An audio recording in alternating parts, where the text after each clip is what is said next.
continuação, do Supremo Brahma.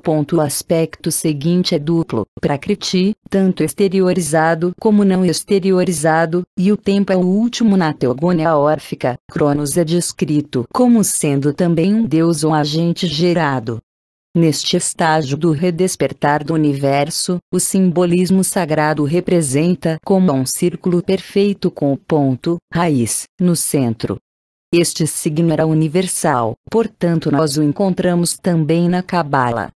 A Cabala ocidental, no entanto, agora nas mãos dos místicos cristãos, o ignora completamente, embora ele seja claramente mostrado no Zohar.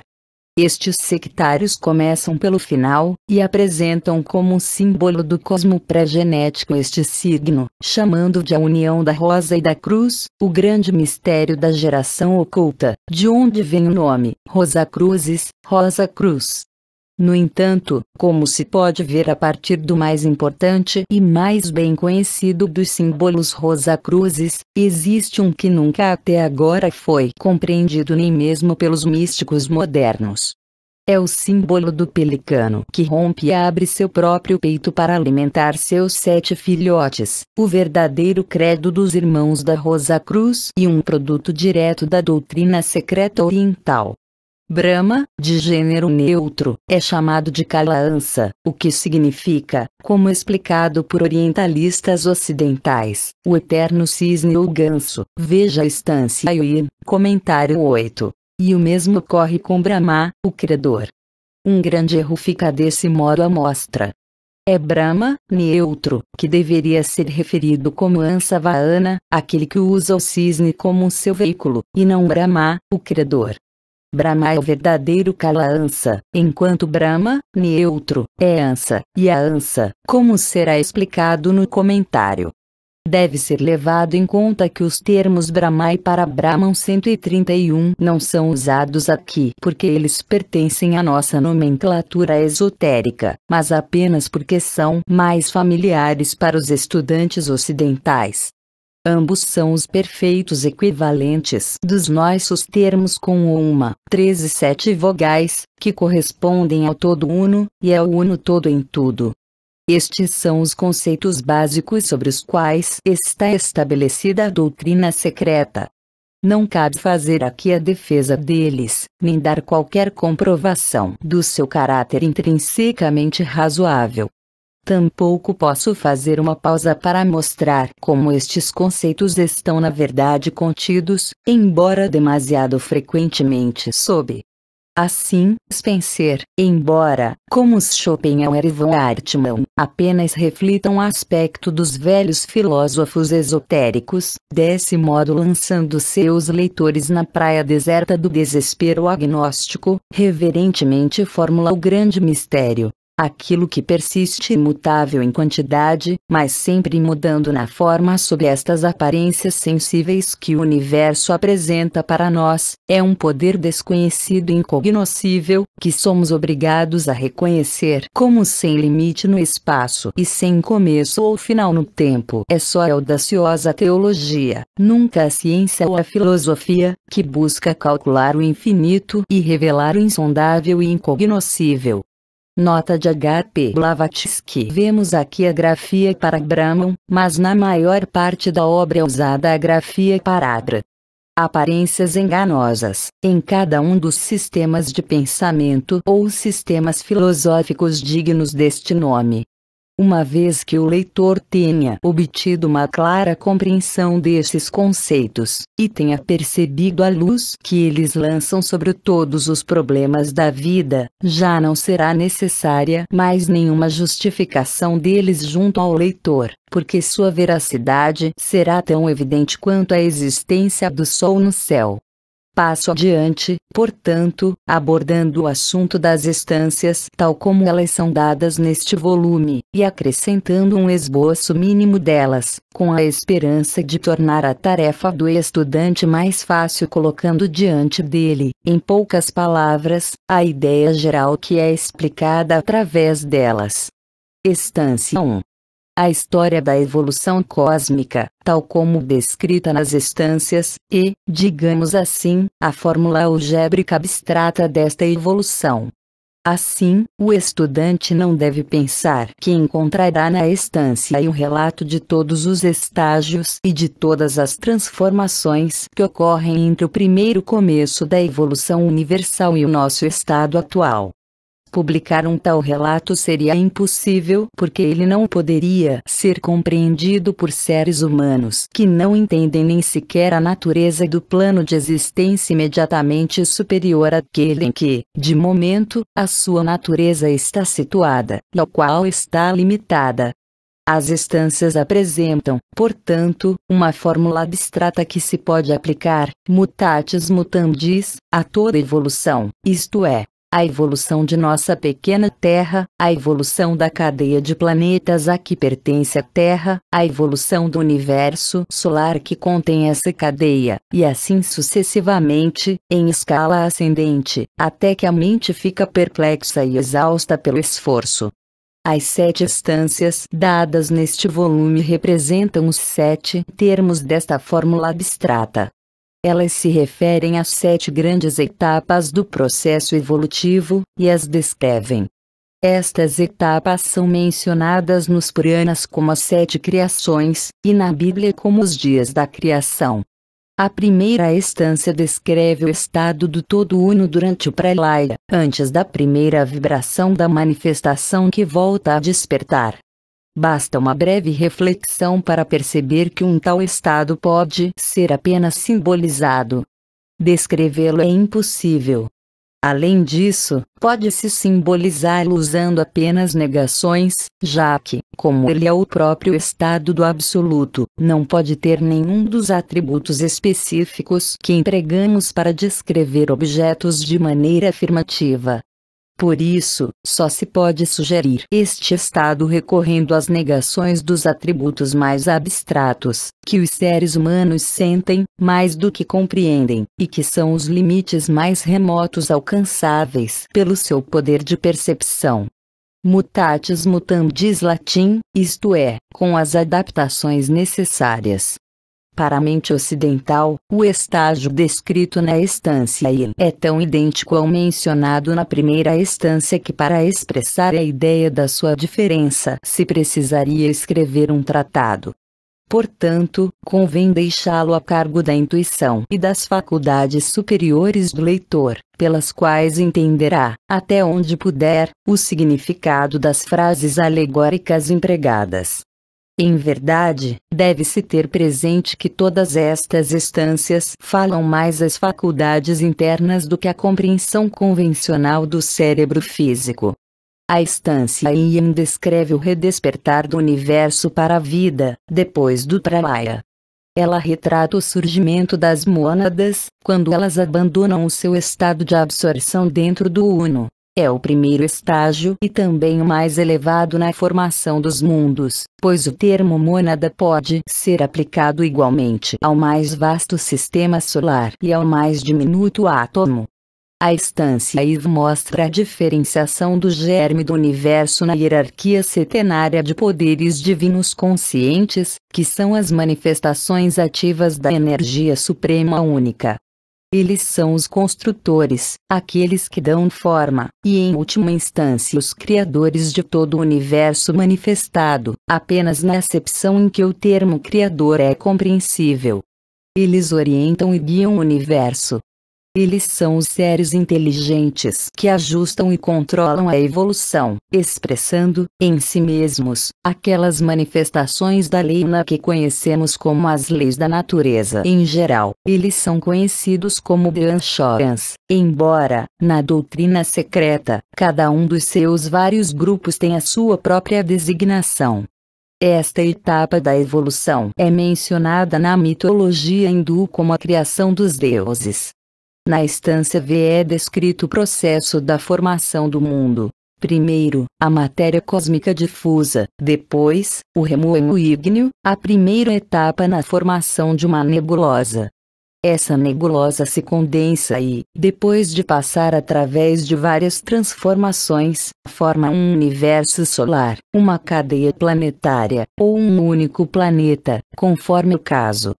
A instância Vi trata das etapas subsequentes na formação de um mundo, que fazem o processo evolutivo de tal mundo descer até a seu quarto grande período, que corresponde ao período em que vivemos atualmente.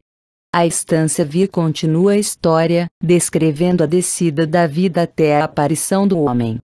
Assim termina o primeiro volume de A Doutrina Secreta.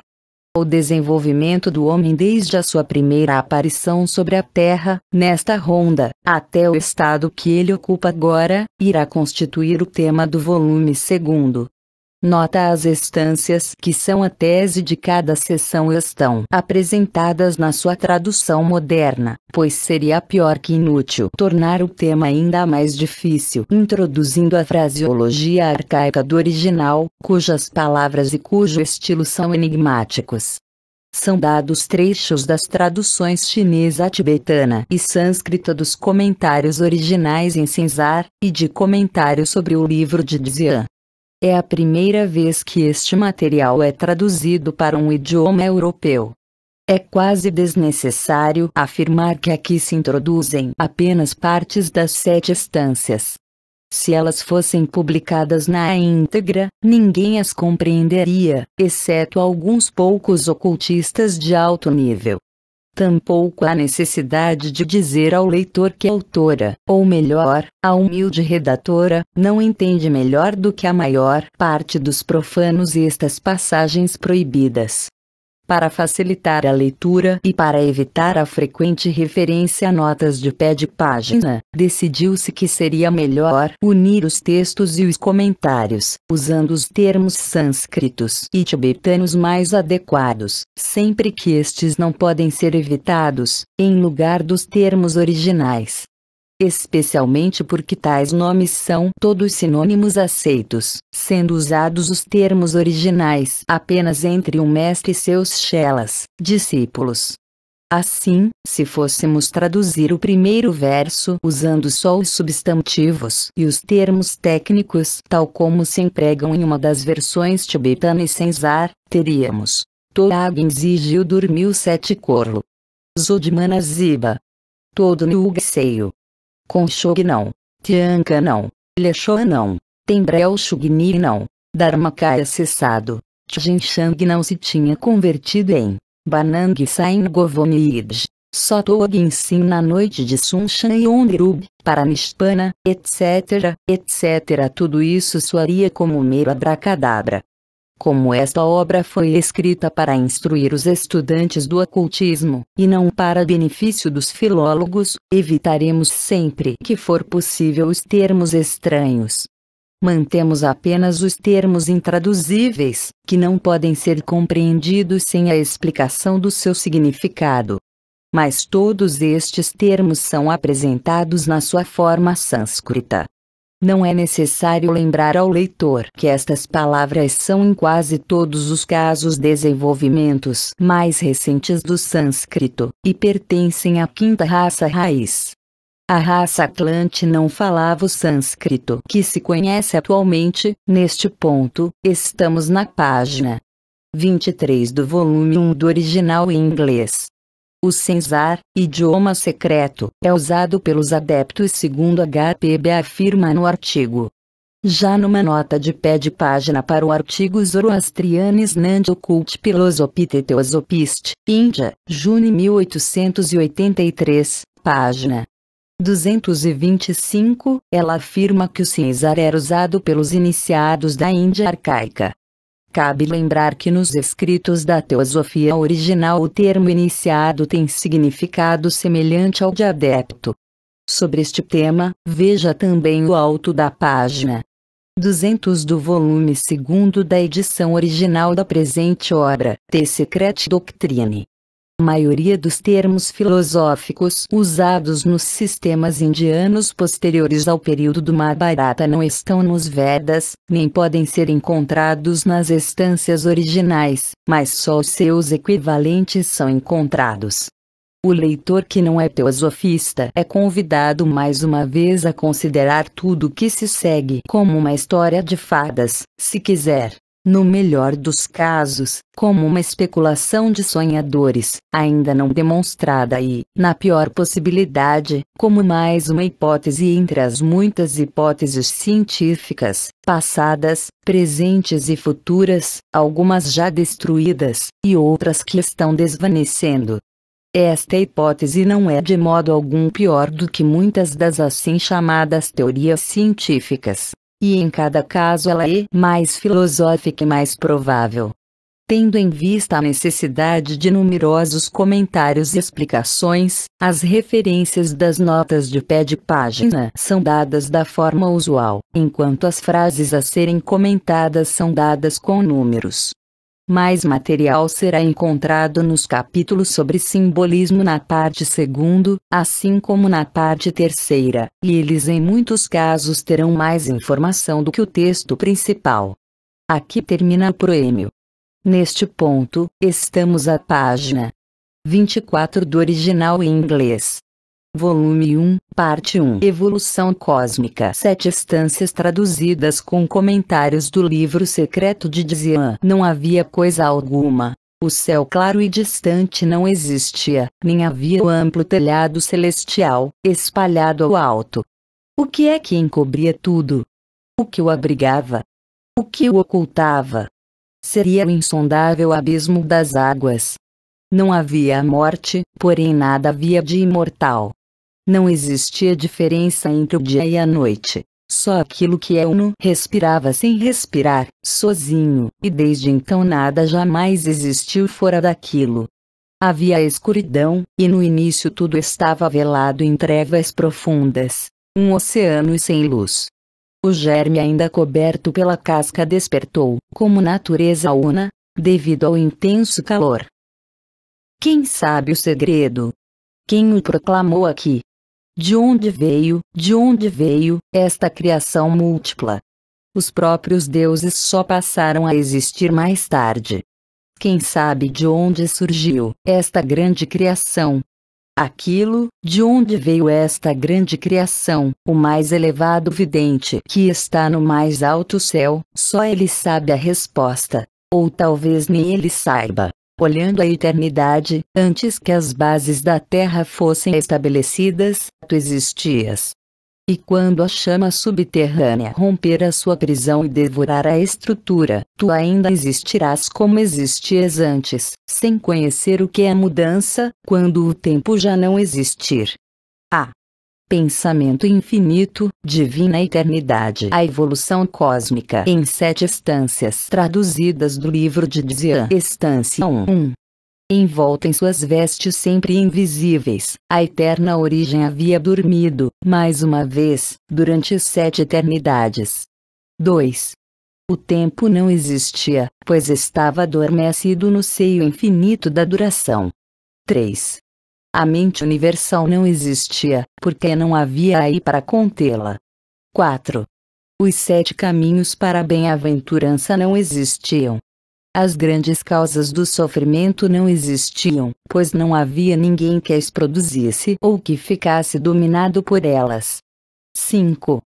Só a escuridão enchia o todo ilimitado, porque Pai, a Mãe e o Filho eram um mais uma vez, e o Filho ainda não havia acordado para a nova roda, para sua peregrinação por ela. 6. Os 7 senhores sublimes e as 7 verdades tinham deixado de existir, e o universo, filho da necessidade, estava imerso em Paranishpana, para ser exalado por aquilo que existe ou no entanto não existe. Não havia nada. 7. As causas da existência haviam sido afastadas. O visível que existiu, e o invisível que existe, descansavam no eterno não ser, o único ser. 8.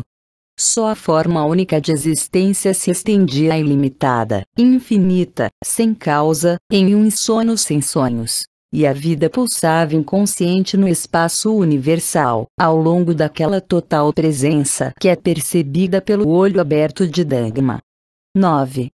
Mas onde estava o Dhamma quando a laia do universo estava em Paramartha e a grande roda era no Padaka? Instância 2. 1. Onde estavam os construtores, os filhos luminosos do amanhecer manvantárico?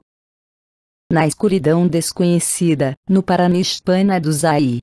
Os que produzem a forma a partir da não-forma, a raiz do mundo, a Devamatri Svabhavat, descansavam na bem-aventurança do não-ser. 2. Onde estava o silêncio? Onde os ouvidos para percebê-lo? Não havia nem silêncio nem som, nada exceto a incessante respiração eterna que não tem consciência de si mesma. 3. A hora ainda não havia soado. O raio ainda não havia atravessado o germe. A Matripadma ainda não havia inchado.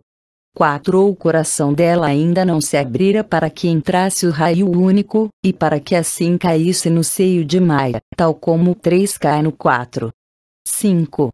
Os 7 filhos ainda não haviam nascido da rede de luz.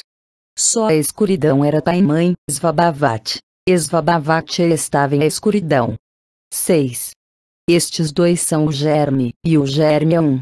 O universo ainda estava escondido no pensamento divino, e no seio divino. Estância terceira 1. A última vibração da 7ª eternidade palpita através da infinidade. A mãe incha, expandindo-se de dentro para fora, como o botão do lótus. 2. A vibração se propaga, tocando com sua asa rápida o universo inteiro e o germe que reside na escuridão. A escuridão que respira sobre as águas adormecidas da vida. 3. A escuridão irradia a luz, e a luz lança um raio solitário na profundeza da mãe. O raio atravessa o ovo virgem. O raio faz com que o ovo eterno estremeça e lance de si o germe não eterno, que se condensa no ovo do mundo. 4. Então o 3 cai no 4. A essência radiante converte-se em 7 por dentro, 7 por fora. O ovo luminoso, que é 3 em si mesmo, coagula e espalha, em coalhos, brancos como leite, por todas as profundezas da mãe, a raiz que cresce nas profundezas do oceano da vida. 5. A raiz permanece, a luz permanece, os coalhos permanecem, e, ainda, o é 1. 6. A raiz da vida estava em cada gota do oceano de imortalidade, e o oceano era a luz radiante, que era fogo, e calor, e movimento. A escuridão se desfez e não existiu mais. Ela desapareceu na sua própria essência, o corpo de fogo e água, ou pai e mãe. 7. Observa, ó Lano. O filho radiante dos 2, a glória resplandecente sem igual. O espaço claro, filho do espaço escuro, que emerge das profundezas das grandes águas escuras. É o Elul, o mais jovem, ó. Ele brilha como filho. É o resplandecente dragão divino da sabedoria. O 1 é 4, e o 4 toma para si o 3, e a união produz o Sapta, no qual o 7 se torna o Tribhasa, ou as hostes e as multidões. Observa como ele ergue o véu e como desdobra desde o leste até o oeste. Ele oculta o que está acima, e deixa o que está abaixo ser visto como a grande ilusão. Ele marca os lugares para os seres luminosos, e transforma o mais elevado num mar de fogo que não tem praias, e faz com que o único manifestado se transforme nas grandes águas. 8. Onde estava o germe? Onde estava agora a escuridão? Onde está o espírito da chama que arde em tua lâmpada, ó Lano? O germe é aquilo, e aquilo é a luz, o filho branco e brilhante do Pai oculto e escuro. 9. A luz é uma chama fria, e chama é fogo, e o fogo produz calor, que produz água, a água da vida na grande mãe. 10. O Pai-Mãe tece uma rede cuja extremidade superior fica unida ao espírito, a luz da escuridão una, e cuja extremidade inferior fica ligada à matéria, o seu aspecto sombrio. E esta rede é o universo tecido com as 2 substâncias que se tornaram uma, Svabhavat. 11. Ele se expande quando a respiração do fogo está sobre ele. Ele se contrai quando a respiração da mãe o toca. Então os filhos se separam e se espalham, retornando para o seio de sua mãe ao final do grande dia, e formando outra vez uma unidade com ela. Quando ele está esfriando, ele se torna radiante, e os filhos se expandem e contraem através dos seus próprios seres e corações. Eles abraçam a infinitude. 12. Então os Vabhavati manda Foat para que ele endureça os átomos. Cada um deles é uma parte da rede. Refletindo, como espelhos, o Senhor que existe por si mesmo, cada um deles se torna, por sua vez, um mundo. Estância quarta 1. Filhos da terra, escutem vocês, aos seus instrutores, os filhos do fogo. Aprendam que não existe nem primeiro nem último, pois tudo é um número, saído do não número. 2. Aprendam o que nós, que descendemos do sete primordial, nós, que nascemos da chama primordial, aprendemos dos nossos pais. 3. Do resplendor da luz, o raio da eterna escuridão, surgiram no espaço as energias despertadas outra vez. O 1 do ovo, o 6, e o 5. E então o 3, o 1, o 4, o 1, o 5, o 2 vezes 7, a soma total. E estas são as essências, as chamas, os elementos, os construtores, os números, os arupa, os rupa e a força do homem divino, a soma total. E do homem divino emanaram as formas, as centelhas, os animais sagrados, e os mensageiros dos pais sagrados dentro do 4 sagrado. 4. Este foi o exército da voz, a mãe divina dos 7. As centelhas dos 7 são súditas e servidoras do primeiro, do segundo, do terceiro, do quarto, do quinto, do sexto e do sétimo dos 7. Estas centelhas são chamadas de esferas, triângulos, cubos, linhas, e modeladores, porque assim permanece o eterno Nidana, o Eu, que é 5 escuridão, o que não tem limite, ou o não número, Adinidanas Vabhavati. Primeiro Adisanat, o número, porque ele é 1. Segundo a voz do Senhor Vabhavati, os números, porque ele é 1 e 9. Terceiro ponto quadrado sem forma. E estes 3, situados dentro do, são 4 sagrado, e os 10 são o universo Arupa. Neste ponto vêm os filhos, os 7 lutadores, o 1, oitava deixado de fora, e a sua respiração, que é a produtora da luz. 6. E então o segundo grupo de 7, que são os Lipikas, produzidos pelos 3. O filho rejeitado é 1. Os filhos sóis são inúmeros. Estância quarta 1. Os 7 primordiais, as 7 primeiras respirações do dragão da sabedoria, produzem por sua vez, a partir dos seus sopros sagrados que se movimentam em círculo, o redemoinho de fogo. 2. Eles fazem dele o mensageiro da sua vontade. O Dzil se torna Foat. O filho veloz dos filhos divinos, cujos filhos são os Lipikas, distribui mensagens circulares. Foat é o cavalo, e o pensamento é o cavaleiro. Ele passa como um relâmpago através das nuvens de fogo. Ele dá 3, 5 e 7 passos através das 7 regiões acima, e das 7 regiões abaixo. Ele ergue sua voz e chama as inúmeras centelhas, e se une a elas. 3. Ele é o seu espírito guia e seu líder. Quando começa a trabalhar, separa as centelhas do reino inferior que flutuam e vibram alegres nas suas moradas radiantes, e forma com elas os germes das rodas. Ele as coloca nas 6 direções do espaço, e uma no meio, a roda central. 4. Foat lança linhas espirais para unir o sexto ao sétimo, a coroa. Um exército dos filhos da luz permanece em cada ângulo, e os Lipikas na roda do meio. Eles dizem: isto é bom, o primeiro mundo divino está pronto, o primeiro agora é o segundo. Então o divino Arupa lança um reflexo de si mesmo em Shayaloka, a primeira veste de Anupadaka. 5. Foat dá 5 passos e constrói uma roda alada em cada canto do quadrado, para os 4 seres sagrados e seus exércitos. 6. Os Lipikas traçam um limite circular em torno do triângulo, o primeiro, do cubo, o segundo, e do pentagrama dentro do ovo. Este é o anel chamado não passem, para aqueles que descem e que sobem. E também para aqueles que, durante o Kalpa, estão progredindo em direção ao grande dia estejam conosco. Assim foram formados o Rupa e o Arupa. De uma luz, 7 luzes. De cada uma das 7, 7 vezes 7 luzes. As rodas observam o anel. Estância sexta 1.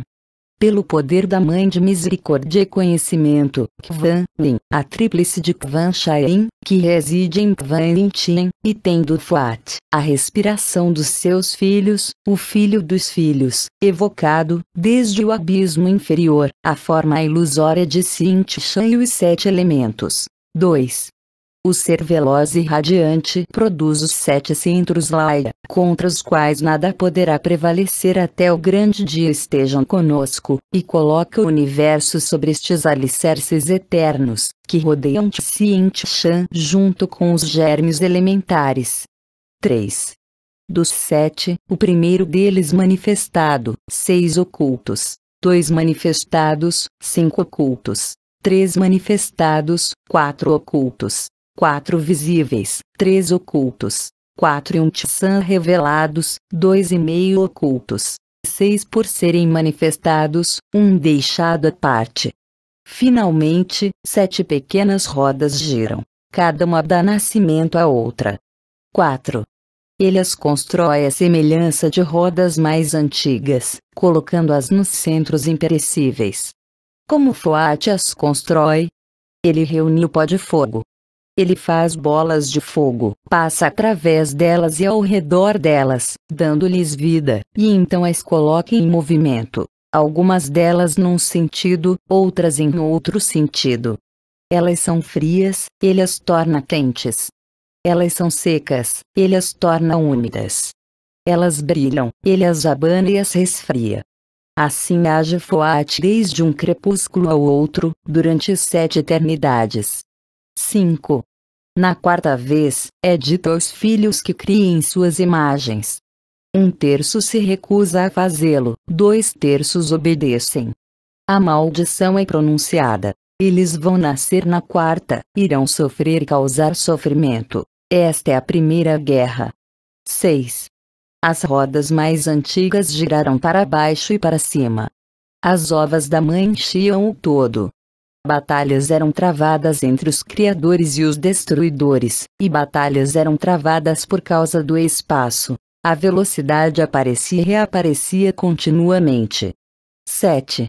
Faz os teus cálculos, Lano, se queres saber qual é a idade da tua pequena roda. O quarto raio dela é a nossa mãe. Chega até o quarto fruto do quarto caminho de conhecimento que leva ao Nirvana, e então tu irás compreender, porque tu verás. O item 1 da estância sexta é muito mais recente que as outras estâncias, embora ainda assim seja muito antigo. O texto antigo deste item usa termos inteiramente desconhecidos para os orientalistas e não seria compreensível de modo algum para o estudante. Nota de Helena.p. Blavatsky, estância sétima 1.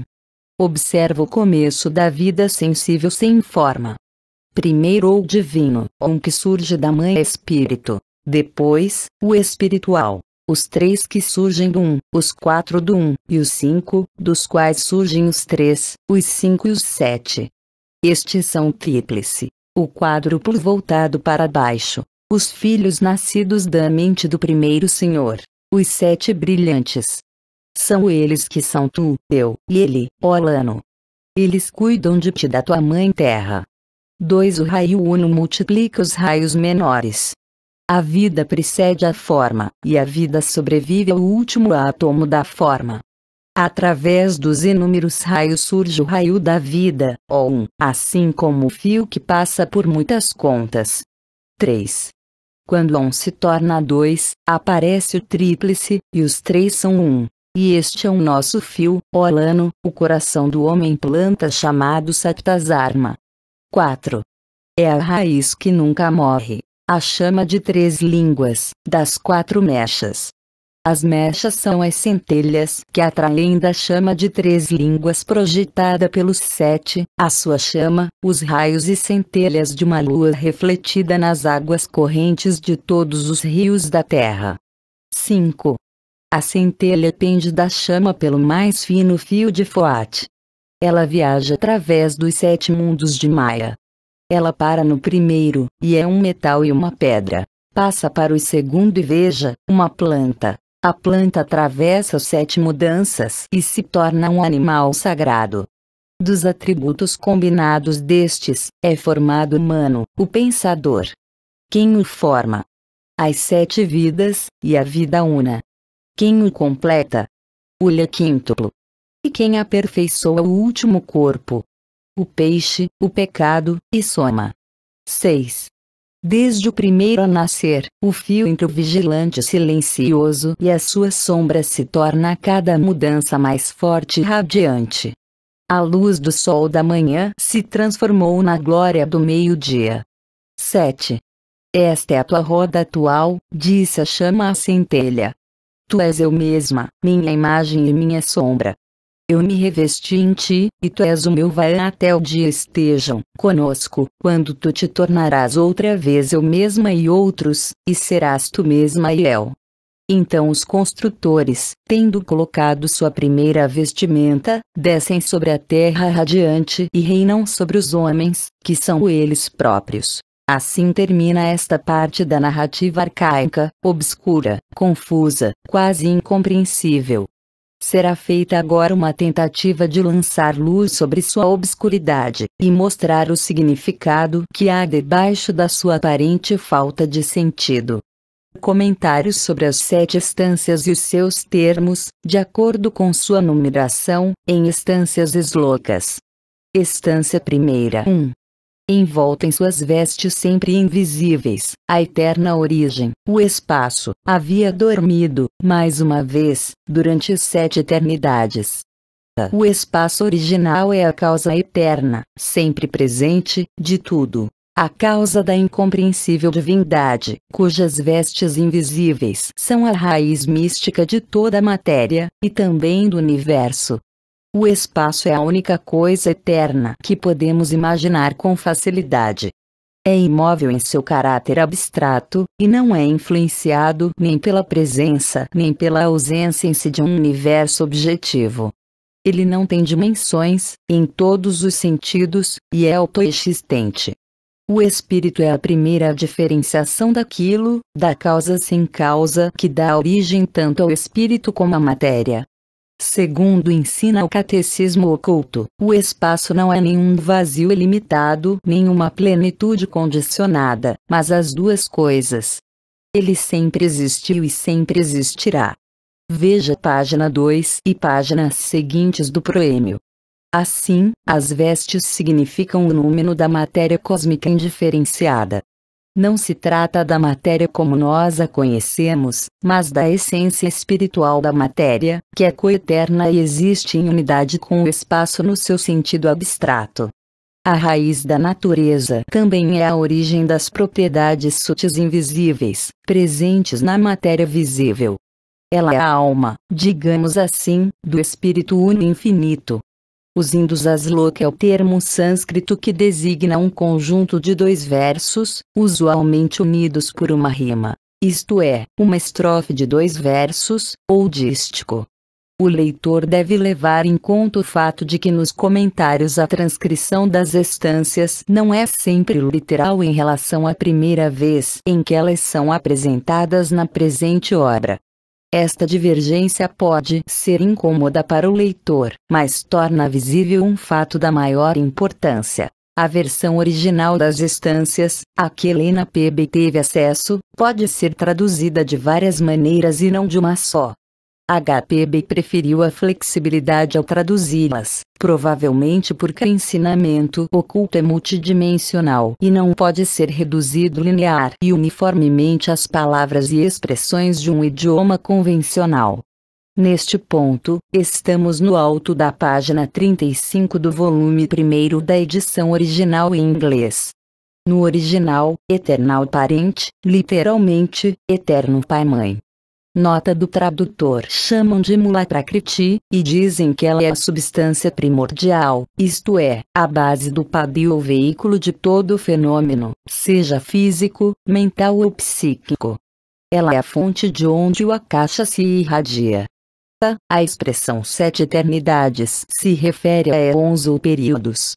A palavra eternidade, tal como entendida na teologia cristã, não tem qualquer significado no contexto asiático, exceto quando significa existência una.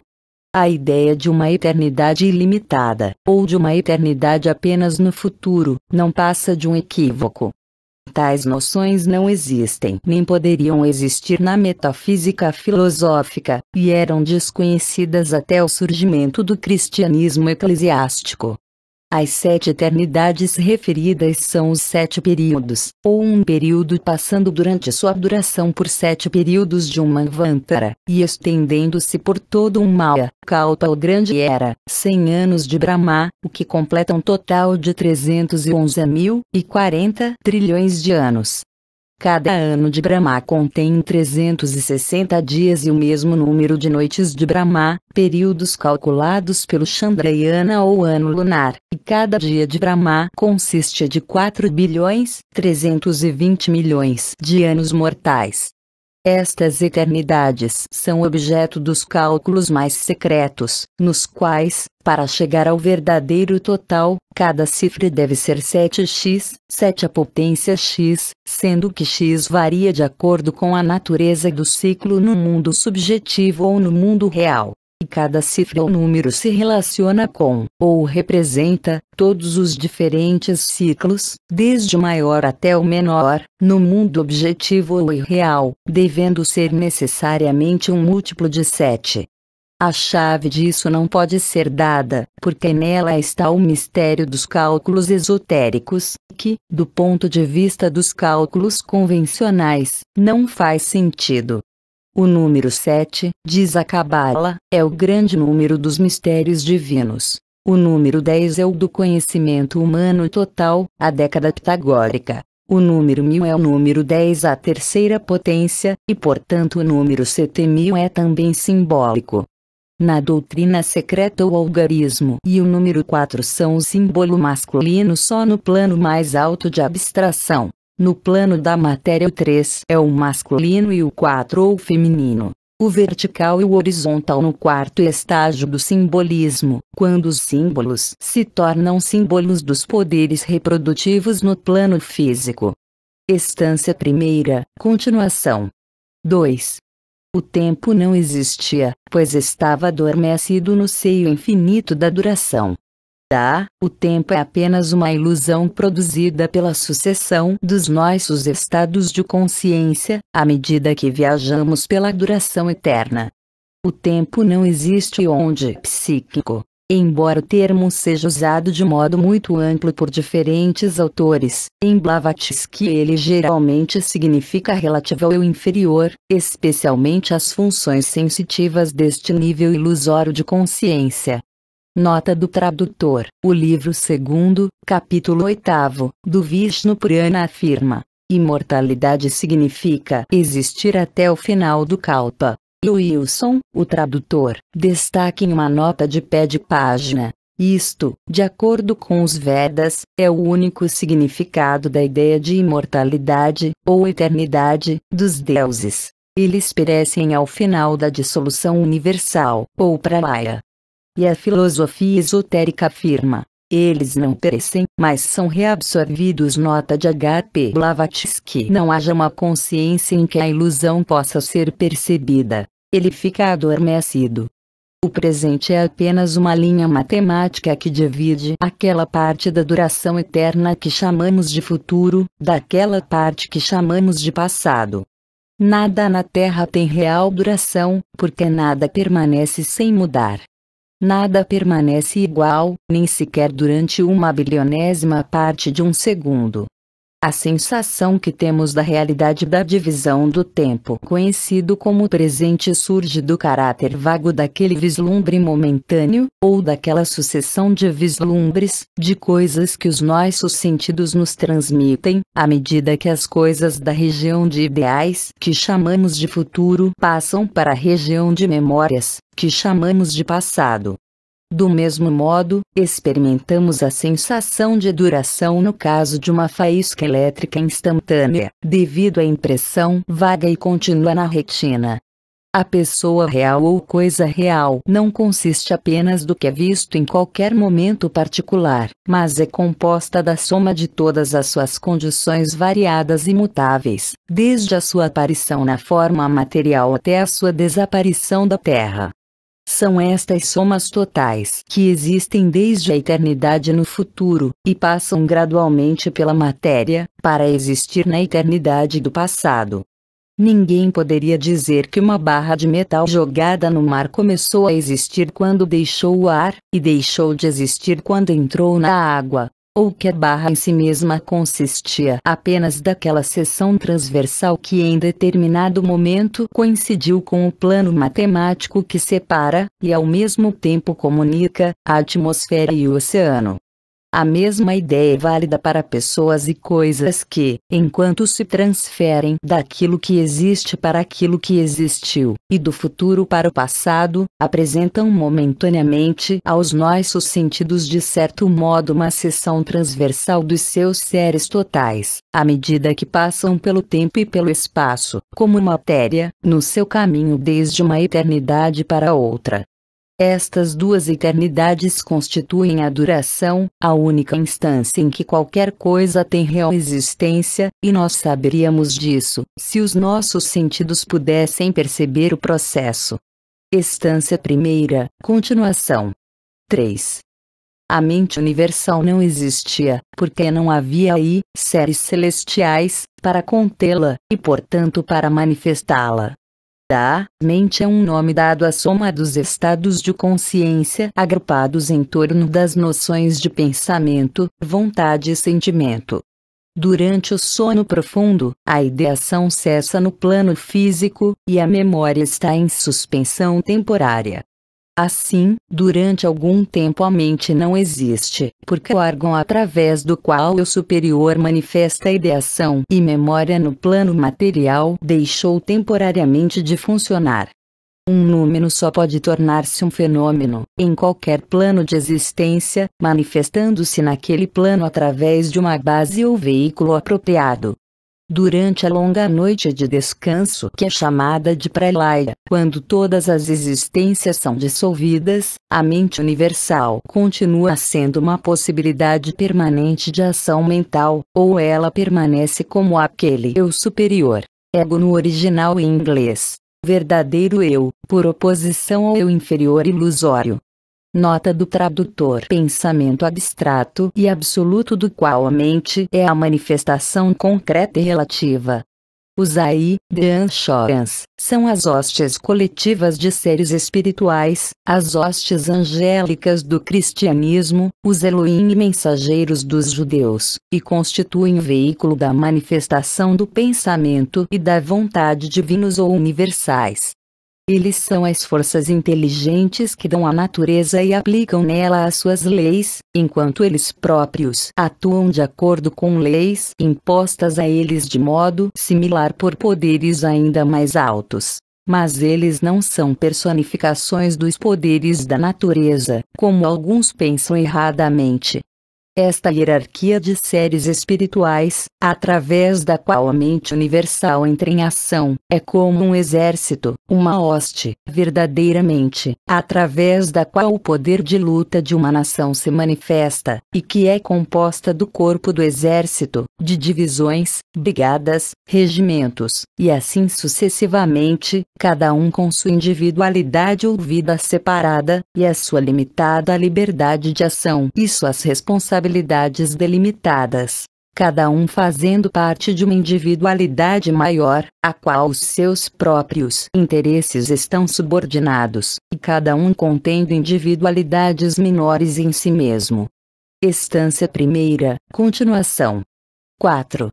Os 7 caminhos para a bem-aventurança, moksha ou nirvana, não existiam. As grandes causas do sofrimento, nidana e maya, não existiam, pois não havia ninguém que as produzisse ou que ficasse dominado por elas. Há 7 caminhos ou modos de chegar até a bem-aventurança da não-existência, que é o absoluto ser, a absoluta existência e a absoluta consciência. Eles não existiam, porque o universo estava ainda vazio, existia apenas no pensamento divino. Porque os 12 nidanas ou causas da existência. Cada um deles é o efeito da sua causa anterior, e é uma causa, também, do seu sucessor. A soma total dos nidanas está baseada nas 4 verdades, uma doutrina especialmente característica do sistema Hinayana. Eles pertencem à teoria da corrente da lei concatenada que produz mérito e demérito, e finalmente coloca o karma em completo funcionamento. Estão baseados na grande verdade de que a reencarnação deve ser temida, já que a encarnação neste mundo apenas deixa como legado para o homem mais sofrimento, dor e miséria. Nem a própria morte é capaz de libertar o homem do sofrimento, já que a morte é apenas a porta através da qual ele passa para outra vida na terra depois de um pequeno descanso no seu limiar, o Devachan. O sistema Hinayana, ou escola do pequeno veículo, é de origem muito antiga, enquanto o Mahayana Nipang na China, Nibbana Birmânia, Myanmar, ou Moksha na Índia. Nota de H.P. Blavatsky. Os 12 nidanas, em tibetano, Tembrel Shogni, principal causa da existência, são efeitos causados por uma concatenação de causas produzidas, ver o comentário à instância segunda. Nota de Helena P. Blavatsky. Veja Vassiliev sobre o budismo, pp. 97, 950. Nota de Helena.p. Blavatsky pertence a um período posterior, tendo surgido após a morte do Buda. No entanto, os princípios deste último são tão velhos quanto as montanhas que abrigam estas escolas desde tempos imemoriais, e as escolas Hinayana e Mahayana, esta última, o grande veículo, ensinam ambas a mesma doutrina, na realidade. Yana, ou veículo, em sânscrito, Vayan, é uma expressão mística. Os 2 veículos ensinam que o homem pode escapar do sofrimento das reencarnações e mesmo da falsa bem-aventurança do Devachan, obtendo a sabedoria e o conhecimento que são indispensáveis para afastar os frutos da ilusão e da ignorância. Maya ou ilusão é um elemento que faz parte de todas as coisas finitas, porque tudo o que existe só tem uma realidade relativa, e não absoluta. A aparência que o númeno oculto assume para o observador depende do poder de cognição que ele possui. Para o olhar destreinado do selvagem, uma pintura é a princípio uma confusão sem significado, combinando linhas e borrões de cores, enquanto um olhar educado vê instantaneamente um rosto ou uma paisagem. Nada é permanente exceto a existência una, oculta e absoluta, que contém em si mesma os números de todas as realidades. As existências que pertencem a cada plano do ser, até os mais elevados Shorans, são, conforme o grau, da mesma natureza que as sombras lançadas por uma lanterna mágica sobre uma tela sem cor. Mas todas as coisas são relativamente reais, porque o conhecedor também é um reflexo, e as coisas conhecidas são, portanto, tão reais para ele como ele próprio é. A realidade que as coisas possuam, seja ela qual for, deve ser procurada nas coisas antes ou depois que elas tenham passado como um raio pelo mundo material, mas nós não podemos conhecer este tipo de existência diretamente, enquanto tivermos instrumentos sensoriais que trazem apenas a existência material para o campo da nossa consciência. Seja qual for o plano em que a nossa consciência possa estar atuando, tanto nós como as coisas que pertencem àquele plano são, de momento, nossas únicas realidades. À medida que nos erguemos na escala do desenvolvimento, percebemos que durante os estágios pelos quais já passamos nós confundimos sombras com realidades, e o progresso para o alto feito pelo eu superior consiste em uma série de despertamentos sucessivos. Cada avanço traz consigo a ideia de que agora, finalmente, alcançamos a realidade. Mas só quando tivermos chegado à consciência absoluta, e tivermos unido a nossa própria consciência com ela, é que estaremos livres das ilusões produzidas por Maya. Estância primeira, continuação. 5. Só a escuridão enchia o todo ilimitado, porque o pai, a mãe e o filho eram um mais uma vez, e o filho ainda não havia acordado para a nova roda, para sua peregrinação por ela. Neste ponto, estamos na página 40 do volume 1 da edição original em inglês. A expressão roda simboliza um mundo ou globo, o que mostra que os antigos estavam conscientes de que nossa Terra é um globo que gira, e não, como alguns padres cristãos ensinavam, um quadrado imóvel. A grande roda é a duração do nosso ciclo de a escuridão é pai-mãe. A luz é o filho, diz um velho provérbio oriental. A luz é inconcebível exceto como algo que vem de alguma fonte que é sua causa. A fonte é desconhecida, como no caso da luz primordial, embora sua existência seja fortemente exigida pela razão e pela lógica. Assim, ela deve ser chamada por nós de escuridão, desde um ponto de vista intelectual. Quanto à luz emprestada ou secundária, seja qual for a sua fonte, ela só pode ter um caráter temporário e maiavico. A escuridão, portanto, é a matriz eterna na qual as fontes de luz aparecem e desaparecem. Nada se acrescenta à escuridão para transformá-la em luz, ou à luz para transformá-la em escuridão, nesse nosso plano. Elas são intercambiáveis, e cientificamente a luz é apenas uma forma de escuridão e vice-versa. No entanto, ambas são fenômenos do mesmo número, que é a absoluta escuridão do ponto de vista da mente científica, e apenas um crepúsculo cor da cinza para a percepção do místico comum, embora seja absoluta luz para a visão espiritual do iniciado.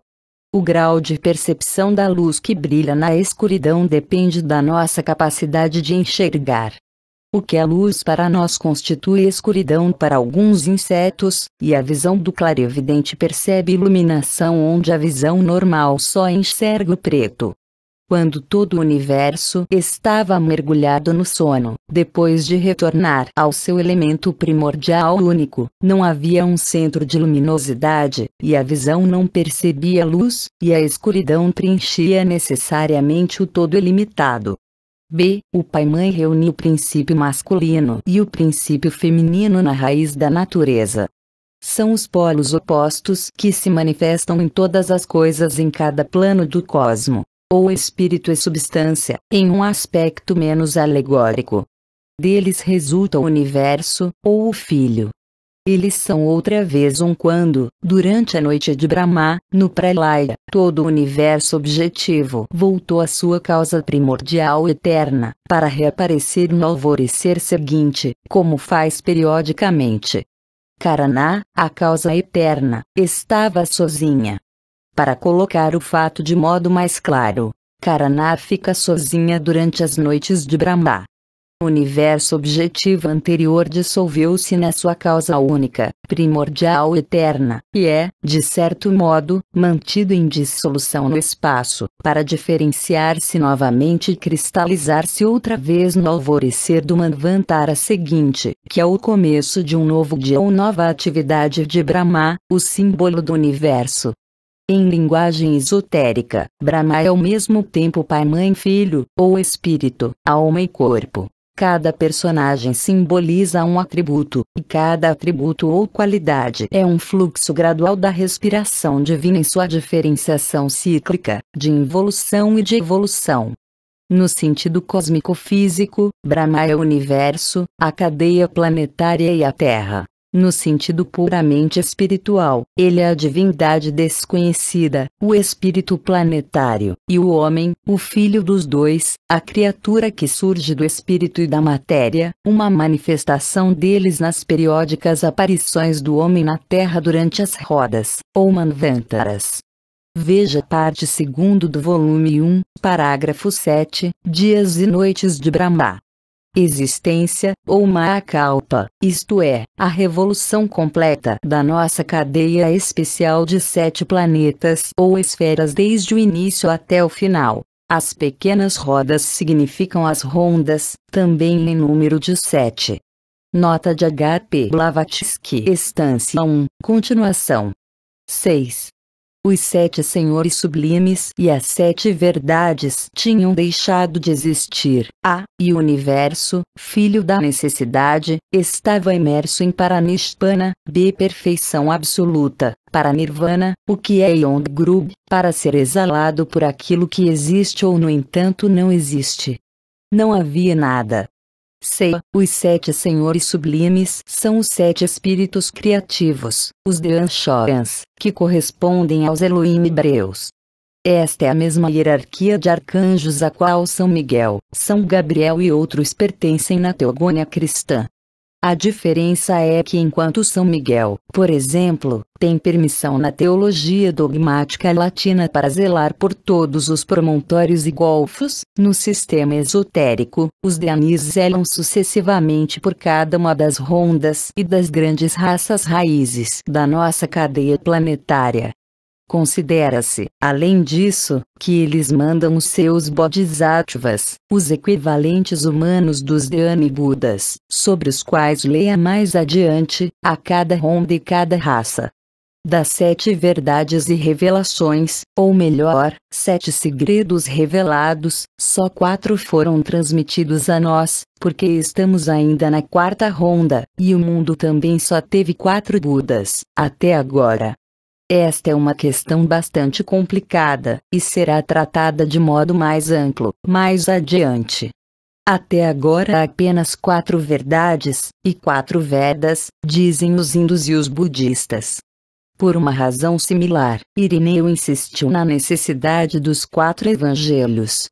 Mas como cada nova raça raiz na direção de uma ronda deve ter a sua revelação e os seus reveladores, a próxima ronda trará a 5ª, a seguinte trará a 6ª, e assim sucessivamente.